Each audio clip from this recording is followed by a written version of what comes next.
On today's show, art sparks outdoor emotion. I look at steel like a lot of potters look at their clay. Dave Estrada grinds away his days as Minnesota's metal artist. Okay, what was that beautiful bird? Because that was pretty cool. We also talk to the pros about the art of watching birds. And a Minnesota-bound classic takes Ron Schara way off the grid, way up north. Nice one, nice one. The trophy of the day, trophy of the day.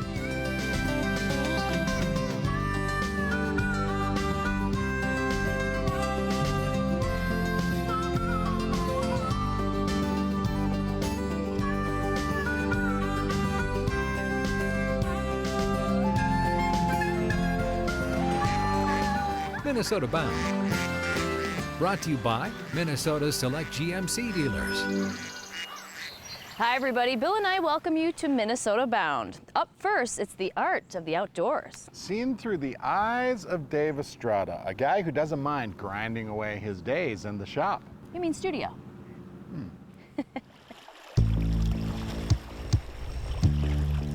Some folks daydream of Lake Superior as a getaway, the spot where we escape and leave reality in the rearview mirror.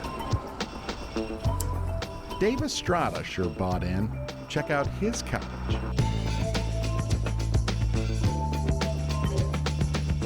It's just one of them things just for the fun of it.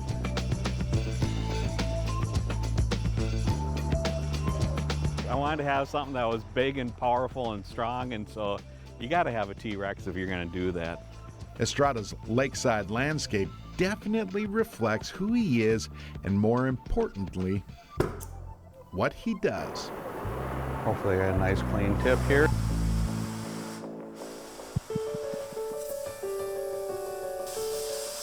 Slow and steady.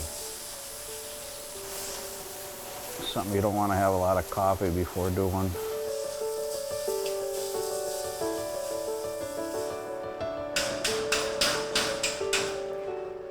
Dave carefully touches torch to tensile strength steel.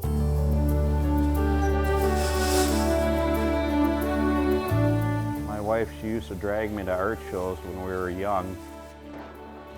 I told her, I says, I think I can do better than that. Finally, she says, well, get yourself some steel and try it out. That was 25 years ago, and it's just been fun ever since. Dave makes Minnesota metal art.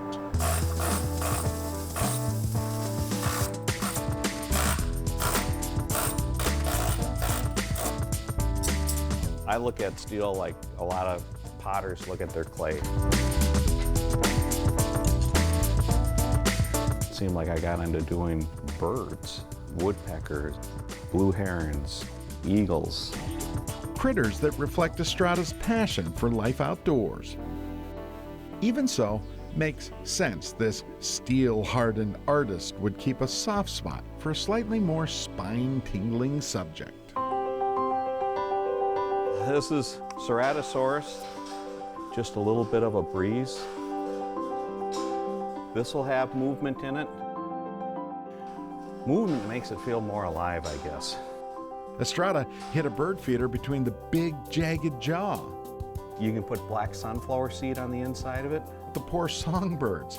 It'd be just a hoot to have a squirrel or birds flying in or jumping in out of the mouth of the dinosaur. It just adds just another layer of entertainment. Art from a guy who covets all that is Minnesota outdoors. I love going out. I love spending time out in the wild. It gives you inspiration to when you come back, you just want to create. All the stuff that I create, except for my dinosaurs, are Minnesota inspired. So the next time you zip along Lake Superior, look for the Curious Cabin. Home to Dave's dreams welded into an artful outdoor reality. That's where the huge challenge is trying to make steel look real. I want to be a Minnesota artisan that reflects the beauty of what we have here in our state.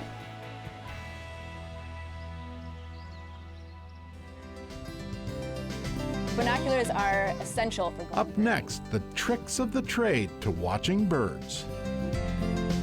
Minnesota Bound is brought to you by Minnesota Select GMC Dealers, Alumacraft, Chase on the Lake, and by Connecticut.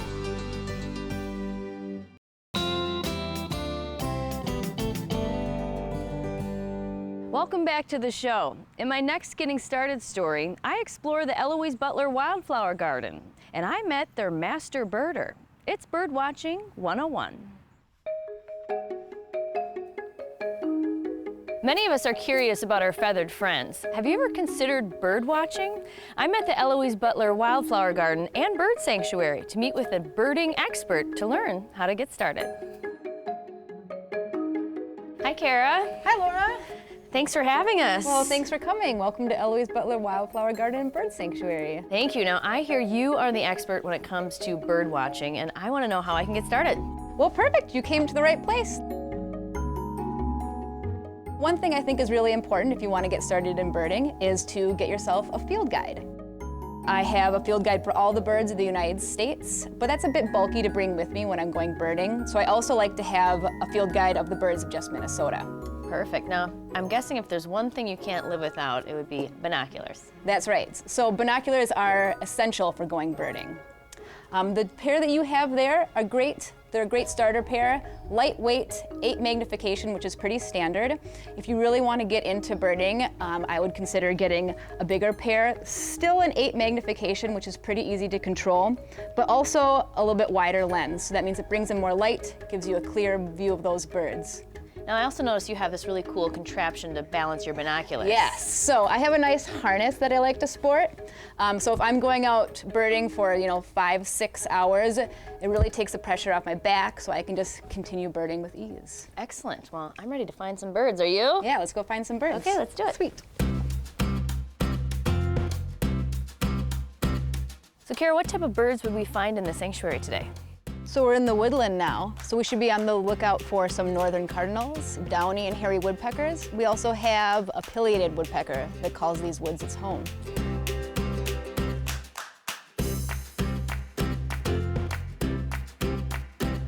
We have an American robin here. Beautiful. Yeah. Now, you were mentioning earlier that you always want to try to spot the bird with your bare eye before the binoculars. That's right. So you want to spot it with your naked eye first, and then while keeping your naked eye on the bird, bring your binoculars up. New chickadees.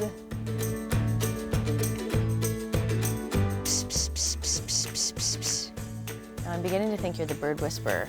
What is that noise?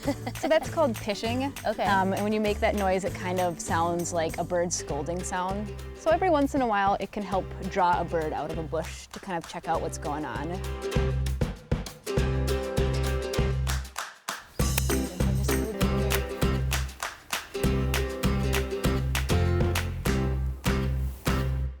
Okay, what was that beautiful bird? Because that was pretty cool. Okay, so it was a woodpecker.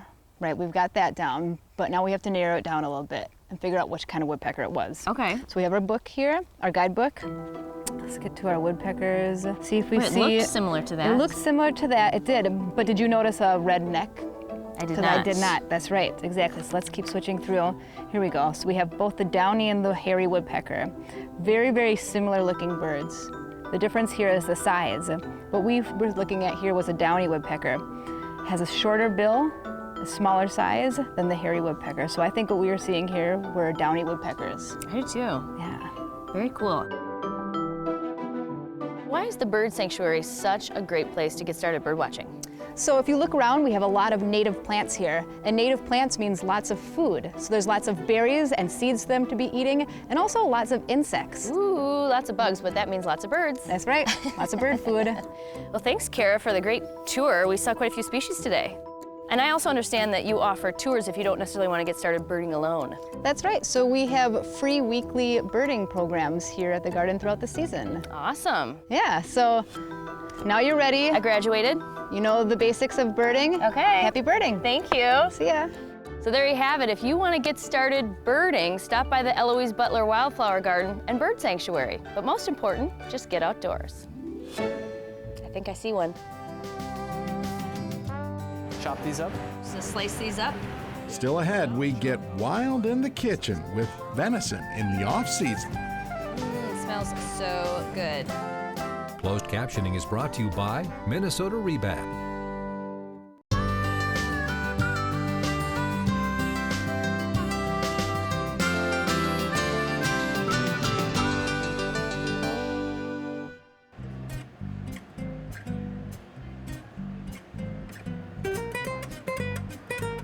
Hi everybody, it's a great day getting wild in the kitchen today. I'm here with Chef Kevin Convulsum from Fire Lake Grill House and Cocktail Bar. And Chef Kevin, I am really excited because I'm seeing two of my favorite ingredients. One is venison, but two, morel mushrooms, the Morels, fantastic fungi. Yeah, certainly. What are we making today? We're gonna do a venison meatball, and then we're gonna make a gravy with these morel mushrooms. That sounds amazing. Now I'm seeing a lot of ingredients, so what are our first steps? First, we're gonna make the meatballs, get those in the oven. Then next thing we'll do is make the gravy. Okay, let's do it. So first, Laura, we're gonna make a panade, but we're just gonna do breadcrumb and heavy cream. And we're gonna soak our crumb with the heavy cream. How much cream? Half a cup. So if you just wanna massage that together a little bit. Sure. How long does this have to soak? Just so the crumbs are just softened. Then we can throw our venison, our ground pork, all into this bowl. And should I get... That's fine. Okay. Yeah, get dirty. You know, part of cooking is getting your hands dirty, right? Right. Then we're gonna get really fancy. This is completely optional. We're gonna add some foie gras. And then we're gonna sweat some onion and throw that in. We're gonna make the onions work out. Yep, so we're gonna sweat it just in a little oil, Okay. just so they're translucent, and then we're gonna add that once they're chilled. Okay, Laura, so we've got our meat mix, so we're gonna add our onions. They've cooled down now. Our breadcrumb mixture with the cream. Nice and sticky, that's good. Yeah. Some nutmeg, a little juniper. I find that juniper and venison marry well together. And then the honey, it's gonna add a little sweetness. 2 eggs. No, I'm not a professional. Yep, I definitely need 2 hands to do that. Mix that all just until it just comes together. So it's time to roll some meatballs. I'll scoop, you roll. Got it? Into the oven we go. 400 degrees, should take about 12 to 15 minutes. It's time for the gravy. So we're gonna chop these up. So slice these up. Yeah, you can Like do so? a rough chop however you want, just bite-sized pieces. Minnesota's crown jewel right here. So do you have a secret spot where you hunt these mushrooms yourself? I do. You wanna know where it is? You're gonna share it with me? No. We're gonna melt the whole butter. You can go ahead and add the onion and the garlic to that. Stir that up. Let's add our flour. You wanna grab the chicken stock, add that right in. And the heavy cream, the cooking sherry, soy sauce, and then our nutmeg. And last but not least, those morels. So you're gonna bring this just to a boil, and then we'll just let it simmer for about a half hour. Time to plate it up. Yeah, let's do it. Morel Now mushrooms. for the gravy goodness. It smells so good. All right, I can't wait any longer. It's time for a bite. That is so good. So there you have it, using 2 of the Midwest's finest ingredients, venison and morel mushrooms. Chef Kevin, you've outdone yourself once again. Thank you. No time at all. Straight ahead, this week's Minnesota-bound classic takes the team way north of the man, border look at that. to chase a most unique treasure. Beautiful. Isn't that gorgeous? Minnesota Bound is brought to you by the Yard maintenance-free outdoor furniture, Running Aces Casino and Racetrack, Bent Creek Golf Club Eden Prairie, and by Totem Resorts, the premier destination for world-class fishing.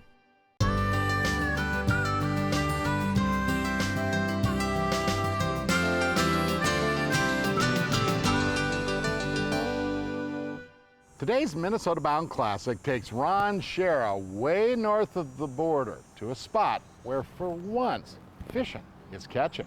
Nothing's ever easy with fly fishing, you know? When you hear that stream in the distance and you just want to get your line wet and you've got a million knots, there is a number of flies in there you can choose from. What do you say we use, Dan? I would say we'd use a black woolly bugger on a day like today. I'd try one of these brown woolly buggers. Brown woolly bugger, all right. That's the key.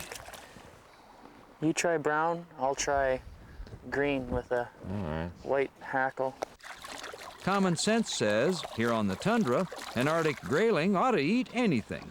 Oh, come on. Oh, huh? That's not fair. I don't waste any time. Jeez. No time at all. No time at all. Boy, he hit that like bonkers. Oh, there's a nice, nice grayling. Especially here, headwaters of the Wolverine River, where it flows out of Najanalini Lake, located in the far northern reaches of Manitoba, where hardly a tree wants to grow.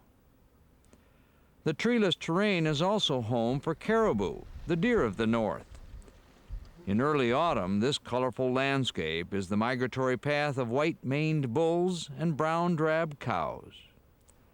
With calves in tow, it's a southbound march for the caribou as they return to wintering grounds hundreds of miles away. It's also a time when visitors to Najanalini Lodge are tempted to mix a hunt for caribou with a cast for the trout of the north, Arctic grayling. We'll catch like 14 to maybe 16 here inches, and then if we hit that water just above the ripple, then we'll get into some trophy grayling, 18, 19, 20, 21 inches. But this is just a primer. Okay, I just lost one.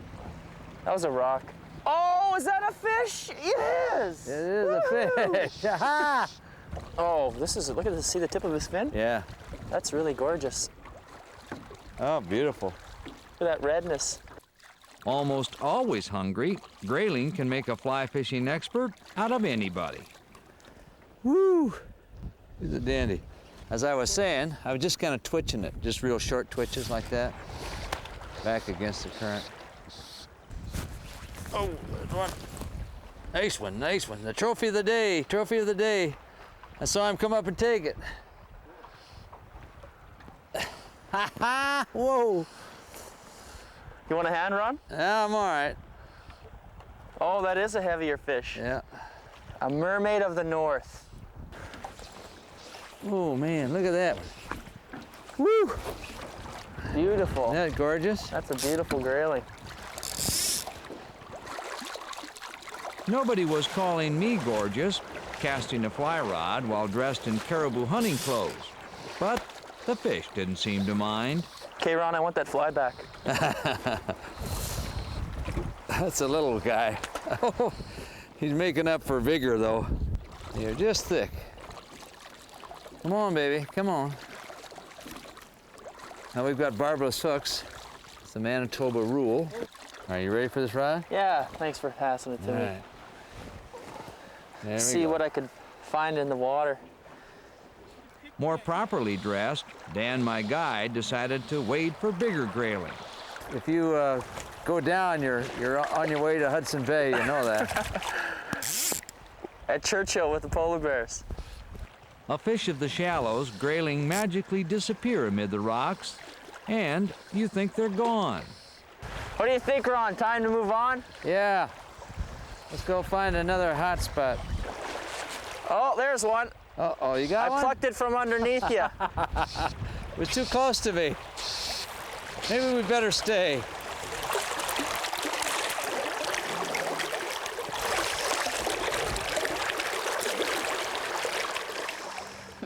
My dad always loves his trips up north. It's hard to blame him. That is quite the adventure. And that was documented way back in 2000. You remember Y2K? Yes, I do. Well, that about does it for us. We'll see you back here next week. In the meantime, remember to introduce a kid to the great outdoors. Bye. Transportation provided by Premier Transportation. Call 1-800-899-7433. To get more Minnesota Bound, including full episodes, go to mnbound.com. And to follow our latest adventures, like us on Facebook.